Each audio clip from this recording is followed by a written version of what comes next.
For the weighted ring dip, we're going to be utilizing a leather dipping belt. This sucker is nice and heavy duty. I've had it for about 10 years. It also has a nice firm pad that just is super comfy on the low back and on the top of the hips. Get something that's going to hold up to the abuse, especially when you start loading the sucker up with 1, 2, 3, 45-pound plates. You're going to want to make sure it's going to hold up to the abuse. Next thing I'm going to do is I'm going to place my plate leaning up against a post. That way the inside of the plate is nice and high off the ground, so it's not as difficult for me to wrap it around, nor is it difficult for me to pick the weight up off the floor with the belt already attached. So I'm going to loop that through. Now, before we put the belt on, you're going to want to make sure that your anchor points are shoulder width apart. If they're too narrow or too wide out, it's going to be an issue.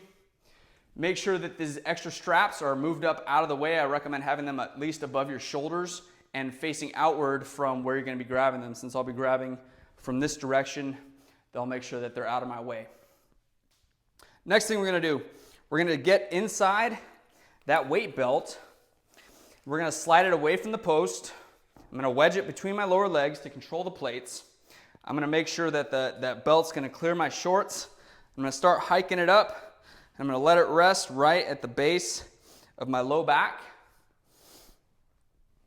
and make sure this weight is centered between the legs so it's not canted off to one side. That tends to happen a little bit more when you have like one heavy plate and one light plate.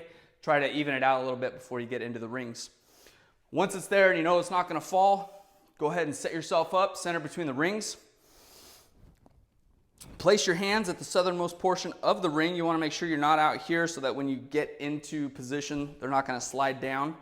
Wrap the thumb and fingers around, making sure the wrist is straight. We don't want to have all the fingers and thumb on the other side of it. We want to have the thumb opposing so that we can grab the bottom of that ring nice and tight. And we want to make sure that wrist is straight and it's not bent inward. From here, grip it nice and tight.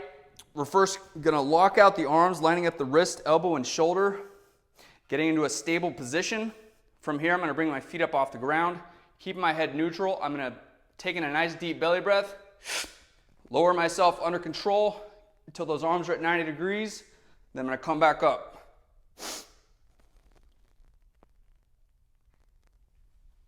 We want to avoid having our head up or tucking our chin excessively. Once you're done, place the feet on the ground.